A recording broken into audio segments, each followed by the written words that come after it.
Hola, ¿cómo estáis? El tema que nos ocupa hoy es el de la poesía y para ello quiero hacer unas breves reflexiones teniendo como referencia a Aristóteles y su Poética, el libro que canonizó los temas que posteriormente la literatura occidental ha desarrollado. Estos temas son la tragedia, la comedia y la sátira. También decir que la palabra poesía proviene del griego de poiesis y que es una palabra que hace referencia al hecho de producir o de crear algo que nos ayuda a transitar nuestros estados emocionales, nuestros estados anímicos de la mejor manera para poder sobreponernos y por lo tanto transformar en algo positivo, en algo creativo aquello que hemos vivido como crisis. Crisis que por cierto también es una palabra griega que quiere decir oportunidad. Dicho esto, me gustaría también decir que el hecho creativo, el hecho poético, es el hecho de estar en contacto con aquello íntimo, interno, con aquello, digamos, anímico, espiritual, por el hecho de que de alguna manera buscamos trascendernos y buscamos, por lo tanto, superar la finitud del ser humano en conexión con aquello transpersonal o aquello infinito. La cita con la que me gustaría empezar es la cita de Paul Celan, poeta rumano de principios del siglo XX, que dijo que después de Auschwitz la poesía ya no tiene cabida en nuestro mundo. Ya no es posible hacer poesía. Al hilo de esta cita, que considero también muy actual, ya que, tal como dijo Celan posteriormente, la poesía o el arte creativo no tiene cabida porque si lo que intenta es dignificar al ser humano, después de Auschwitz, después digamos de que la dignidad humana en la Segunda Guerra Mundial cayese tan bajo, ya no era posible poder rehacer digamos el camino, ¿no?, transitado. Este camino que se apoyaba justamente en los grandes sistemas de finales del siglo XIX y principios del siglo XX, como fueron el positivismo, como fue el progreso con el avance tecnológico o como fue la misma democracia, ¿no? Sociedades, se pretendía que pudiésemos vivir, el individuo pudiese vivir en sociedades igualitarias, sociedades en las que los miedos, la carencia, las guerras, etcétera, etcétera, no tuviesen cabida, ya que de alguna manera, pues bueno, se conseguía que todo miembro de la sociedad, todo ciudadano y ciudadana, con iguales derechos y con iguales oportunidades, pues pudiese desarrollar su creatividad, su potencial creativo al máximo. Pero como bien sabemos, esto no fue así, sino que al contrario, apareció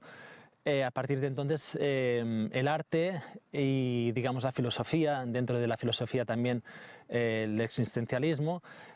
pues apareció el presentismo, todo lo que, digamos, lo que se enmarca dentro del hecho inmediato como algo importante o como algo trascendente sin ir a buscar, digamos, un más allá.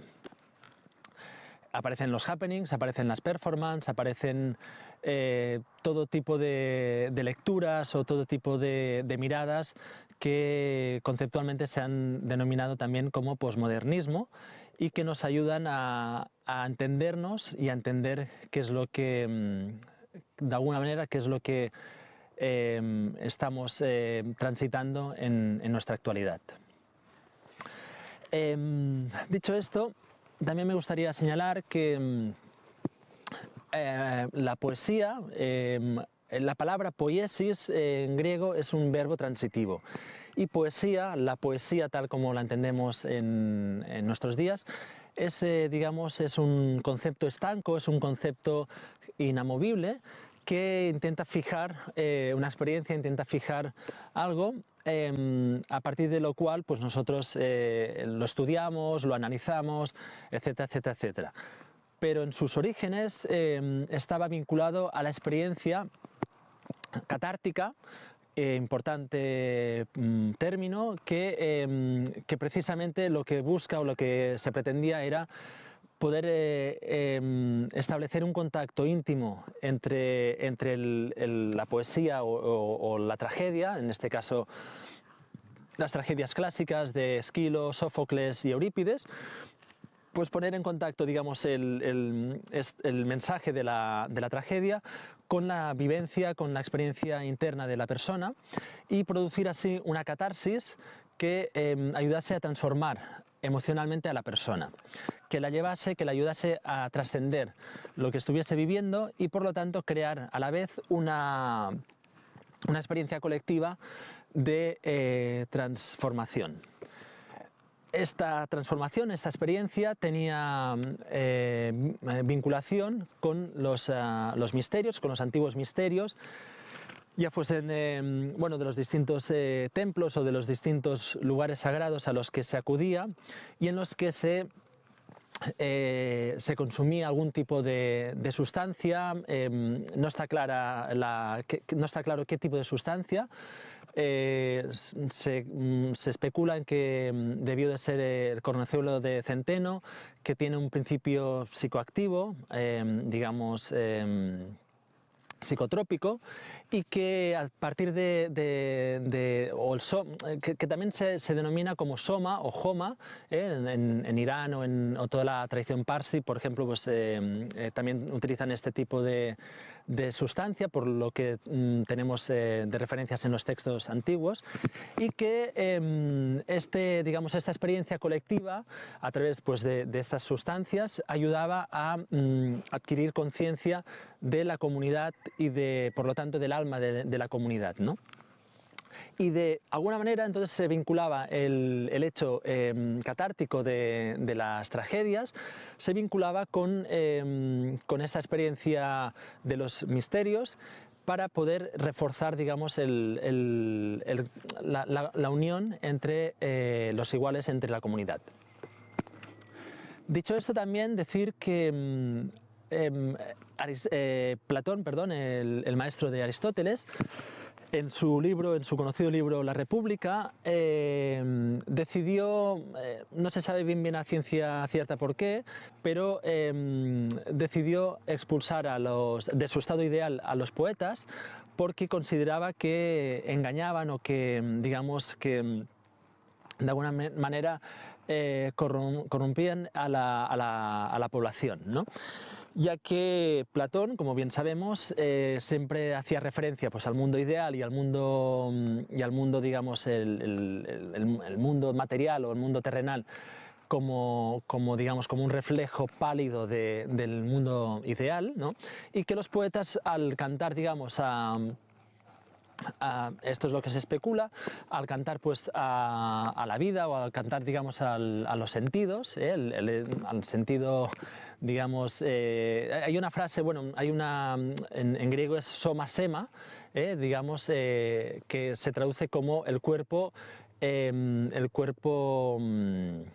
ahora no me sale la palabra, que es soma cuerpo y sema ataúd, eso es, el cuerpo cadáver sería,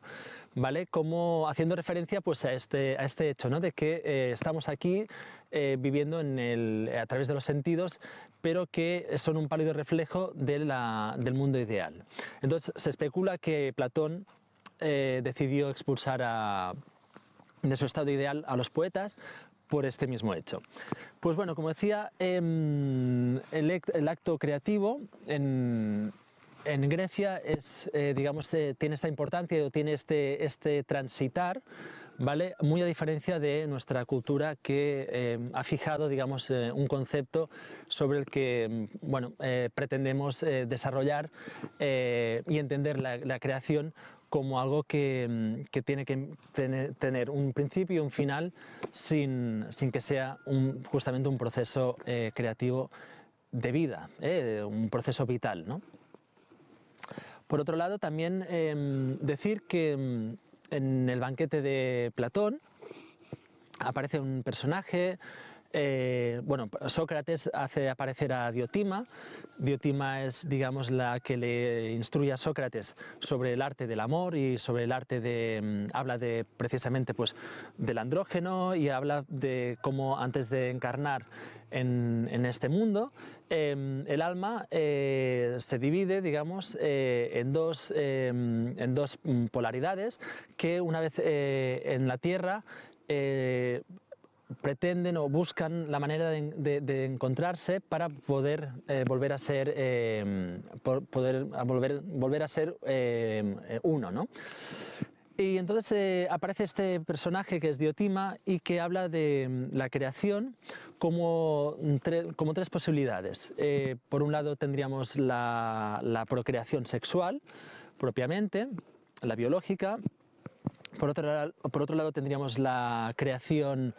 heroica, el hecho de ser recordados posteriormente y de poder, digamos, mantener en vida, o sea, en vida, digamos, en el tiempo dilatado, la memoria de quienes fuimos. Y finalmente lo que es la creación también del alma, que nos pone en contacto con la virtud y con el conocimiento. De manera que, según Diotima, sería pues esta tercera opción la más pura o la que nos pone en contacto, digamos, con el mundo ideal, precisamente. Y bueno, también decir pues que la poesía en sí no deja de ser, digamos, una manera de poder apoyarnos. Apoyarnos también proviene de poiesis.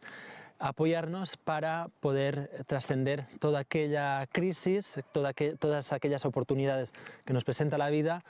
y para poder sobreponernos y por lo tanto seguir adelante con renovadas fuerzas y con una dignidad, digamos, también pues reforzada, ¿no? Que, acabando con Paul Celan nuevamente, esa dignidad que estuvo pisoteada, se vio pisoteada en la Segunda Guerra Mundial, es el esfuerzo diario de los que estamos hoy día presentes, hoy día vivos, para poder, digamos, recuperar el hilo de Ariadna y poder recuperar el camino hacia digamos, hacia nuestra esencia